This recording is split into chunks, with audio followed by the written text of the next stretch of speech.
World War I was quickly known as a war of attrition, utilizing trenches, barbed wire, and airplanes.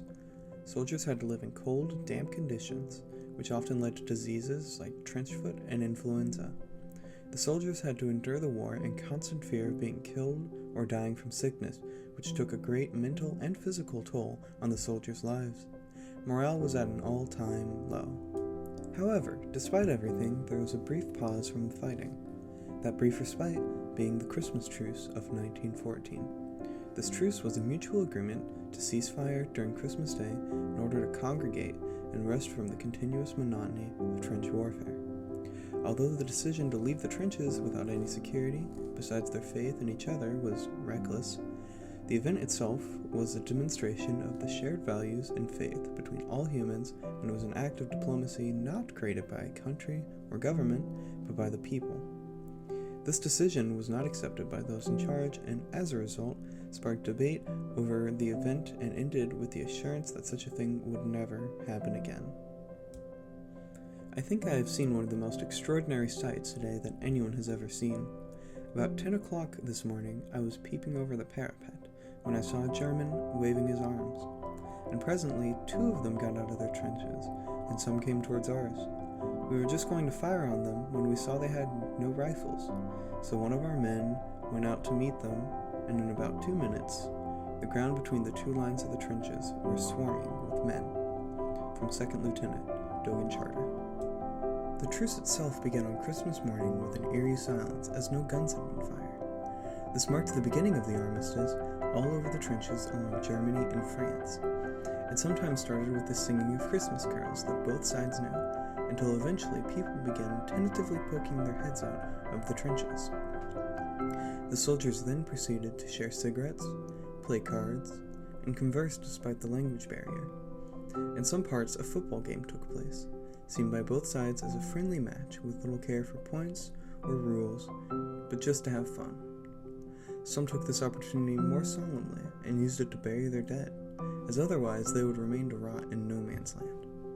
It presented a common interest for the well-being of both sides, with both the Allies and the Central soldiers presenting themselves as humans instead of enemy soldiers to the other side.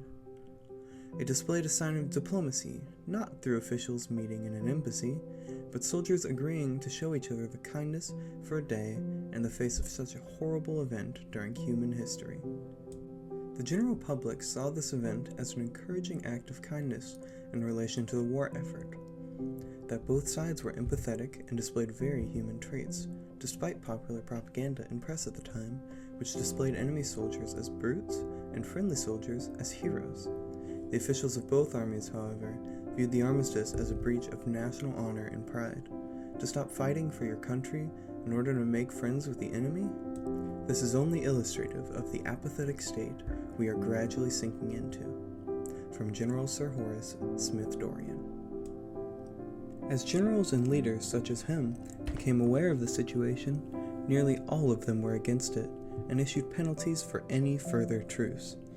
They even went as far as to ensure bombings occurred for the following Christmases during the war, which led to the event having the exact opposite effect it was supposed to have. Instead of promoting a day of universal peace, it made officials further separate the 2 sides by ensuring Christmas Day would be a hellish experience for the opposing force.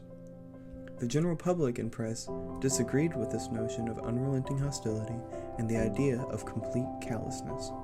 Although France's press was more in control by the government, and therefore reported nothing of the truce, because politicians at the time were promoting war propaganda, newspapers were published with pictures of German and British soldiers both together.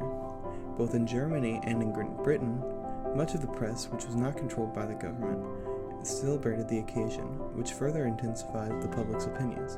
This, in turn, caused further divide between the wants of the people and the wants of the government. The British were probably the most prevalent example of this. The people themselves showed a lot of general support for the truce, that despite hardship, people were still kind.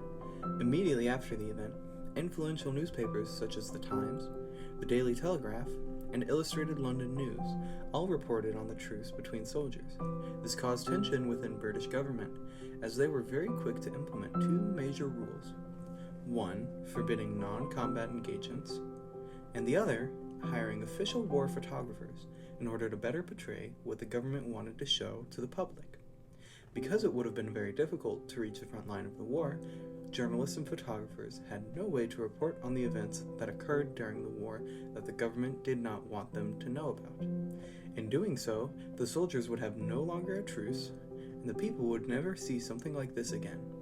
However, the morale for the war effort was most likely positively impacted, as people saw the war again in an us versus them way.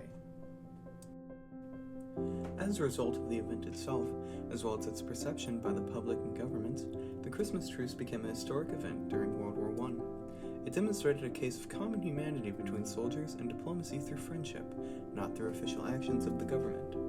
This caused debate as the generals and commanding officers saw friendship between opposing sides an issue because it would humanize the other side, whereas the general public supported it because of the idea of their heroes being kind and gracious people. Regardless, the truce inspired a change within the war and showcased a common shared interest between both sides throughout it.